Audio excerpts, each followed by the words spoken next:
Hello everyone, and welcome back. Today I wanted to take a minute and talk about something that's been rattling around in my mind recently in light of doing these longer and sort of unfounded speedrun categories. So, like I said in my previous video, I'm not super interested in making this into a formalized category. If it wants to go that way and other people want to participate in it, I'd love to see it be that way, but I'm not putting the cart before the horse and saying, I need a leaderboard before I play this. Not the case. However, though, being the analytical type of person that I am, one of the main things I'm thinking about while on this topic is what would be the concerns and issues with regulating this as a formalized category. And I have three things that I want to talk about in regards to that.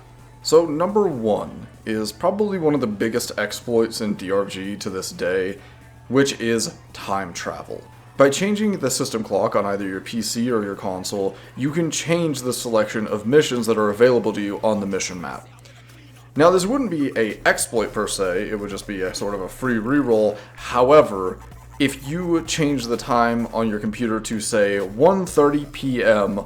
on April 1st, 2024, that time will always produce the same set of missions on the same build of the game. So you could be playing on April 1st, play a double XP mission that is available from 1:30 to 2 p.m., and then a whole month later in May, you'd be able to change your system clock back to April 1st at 1:31 p.m. and get that same mission again. Now, mind you, it won't be the same seed. There's no way to control that without the use of mods or cheats. However, the issue with that is that things like double XP, Mineral Mania, Rich Atmosphere, and other favorable modifiers, as well as just short missions that would be used for a speedrun, are able to be sort of targeted and selected at will like this with enough research. Now, obviously, we can say that, yeah, you can't change your system clock in the middle of a run to continue playing the same favorable mission over and over, or have a pre-selected handful to choose from. However, there's really no way to moderate whether or not the person's run will fall on top of a good mission and a good time.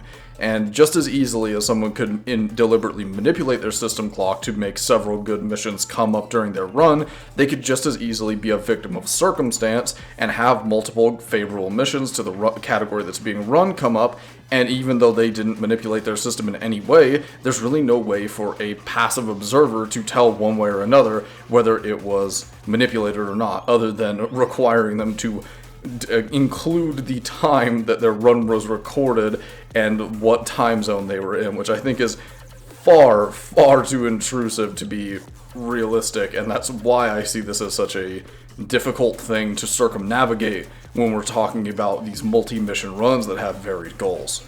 And this kind of feeds into point number two, which is, after doing the Conquer Hoxus 4 assignment, I naturally think of the next bigger target is to do the entire first promotion from level 1 to 25 on one class as a category of speedrun. Now, obviously, this is quite a step up, and going to be quite a bit longer than the initial 10 missions for Conquer Hoxus. It'd probably be more in the range of 6 to 7 hours. However, this is kind of where time travel wraps into this, as well as double XP.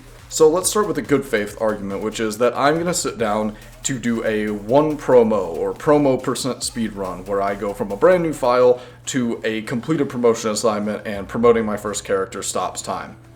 I have absolutely no control of how many, if any, double XP missions show up while I'm doing this run.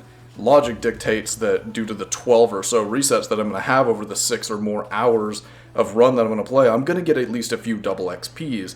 But that's another thing that's an issue, is that the outcome of the run is going to be heavily determined by the amount and missions that double XP would fall on, as it would significantly benefit my grind to get to level 25. In fact, I believe it would double the rate at which I gain XP, if you could believe that. And then a bad faith example would be me deliberately sitting here changing my system clock and finding a instance of 5 mission rotations in a row that have at least one double XP in them, so that I'm able to start my system clock before that time window, and lo and behold, when I hit my first mission reset, I got a double XP. I'd play that mission twice. Oh look, the mission reset again, another double XP. I'm gonna play this a couple times, and all of a sudden we have a world record in the promo percent category, which is half the time of someone who isn't using sort of that time travel manipulation. Now, the obvious thing to say about this is, well, just say that you can't play double XP, or have a mod that disables double XP. And aside from a mod like that not existing to my knowledge, this presents an issue of assignments. So let's say I'm going to level Gunner from level 1 to 25 for the Gunner promo percent category, right? I want to unlock the autocannon because I don't have any other assignments to do, and autocannon is the weapon that I want to use to do some certain trick, or I want to use it to play this certain mission type slightly faster. Completely arbitrary example, but I think you take my point, is what if I end up playing that assignment and the assignment mission is double XP? Now I either have to twiddle my thumbs and play other missions that I don't want to be playing for 30 minutes to let that double XP get out of the way, or I have to play the double XP and just sort of accept the fact that I've gotten an advantage. And even if we were to allow, say, playing double XPs when they are on your assignment, that's still leaving it up to RNG and potentially time travel manipulation to determine the outcome of certain runs. And this leads us into point number 3, which is more on the topic of banning positive mutators.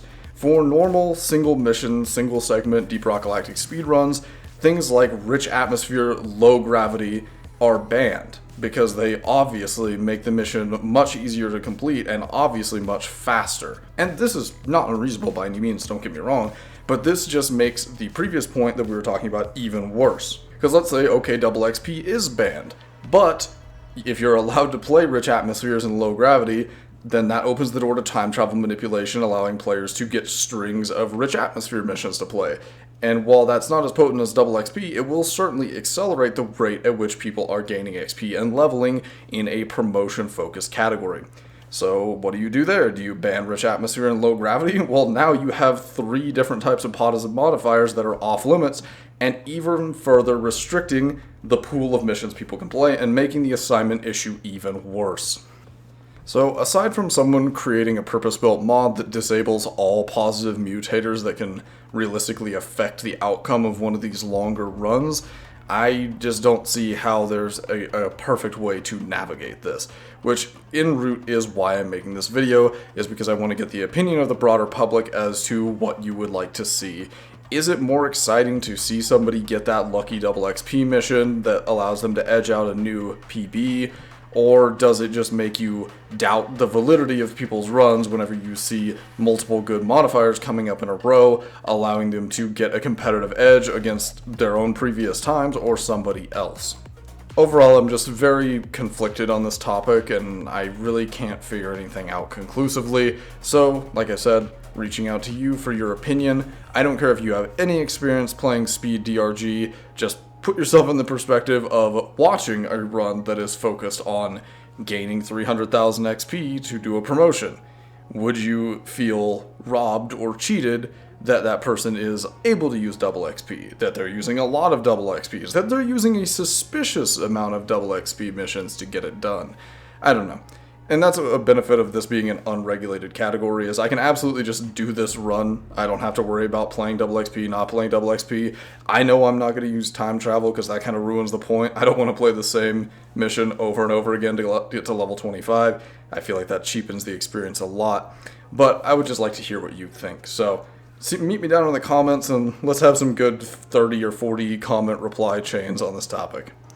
As always, thank you for watching and have a nice day.